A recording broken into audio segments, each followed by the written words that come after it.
And James is joining me live now from Zaporizhzhia, Ukraine. James, I know you're at a hospital there. What have you been seeing?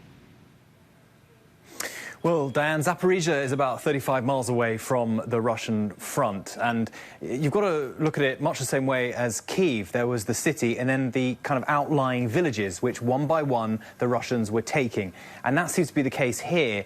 On the outskirts of this city, there are villages which are being bombarded, and people are fleeing from those places, and many of them are coming here to be treated. And I went to the ward here with one of the doctors to see just what's been happening to some of these kids, and the shrapnel that's being taken out of them. We've got to see for ourselves just the kinds of things that they're finding. I met one young girl, Katya. She had shrapnel removed from her hip and her wrist. Her grandmother was there alongside her, crying, telling us how they're actually preparing to get out. They were packing their bags when this shell hit their garden, and Katya was badly injured. Her friend was alongside her. A brick went into the stomach of one of her friends as well. So this little girl was telling me in the bed how she was very worried for her friend more than herself. We met Miroslav there. You saw in the piece a 10-year-old boy, again, hit in the spine by shrapnel, and his mother desperately worried for him. What they're also doing here, just like we saw in Bucha, is gathering evidence of war crimes, possible war crimes by Russia, because to hit civilian areas, to hit children in this way, is against every kind of international law, every kind of international norm. And Ukraine really wants to prove to the world that it's here to enforce international norms. And so whilst they're fighting a war, they're also gathering evidence of war crimes. Dan? Yeah, James, if Mariupol falls, what does that mean for Ukraine and for the future of this war?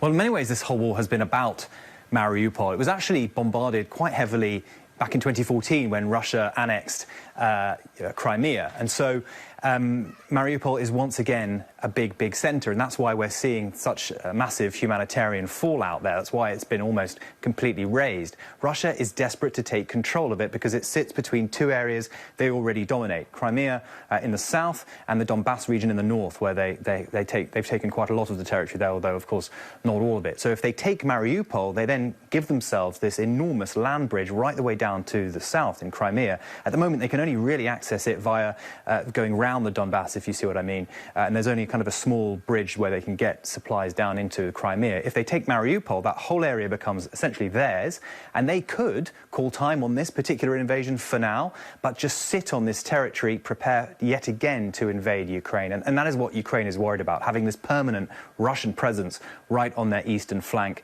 for good. And that's what Mariupol could give them. Diane? Now, and James, you say there have also been more attacks in the northern city of Kharkiv, the western city of Lviv. What's the latest there, and what does that say about Russia's strategy? Well, in the east, they're continuing to bombard cities like Kharkiv to kind of lay the groundwork for this possible Russian ground offensive. We've seen satellite imagery of Russian troops building up on the borders to the north of eastern Ukraine.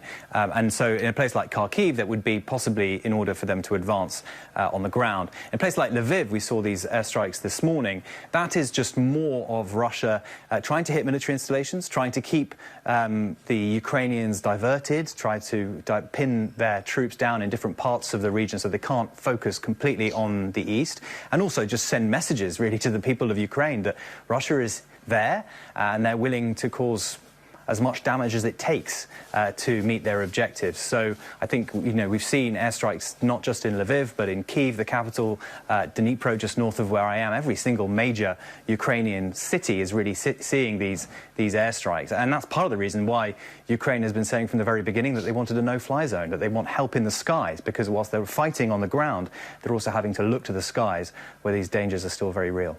Dan? All right, James Longman for us. James, stay safe. Thank you. Hi, everyone. George Stephanopoulos here. Thanks for checking out the ABC News YouTube channel. If you'd like to get more videos, show highlights, and watch live event coverage, click on the right over here to subscribe to our channel. And don't forget to download the ABC News app for breaking news alerts. Thanks for watching.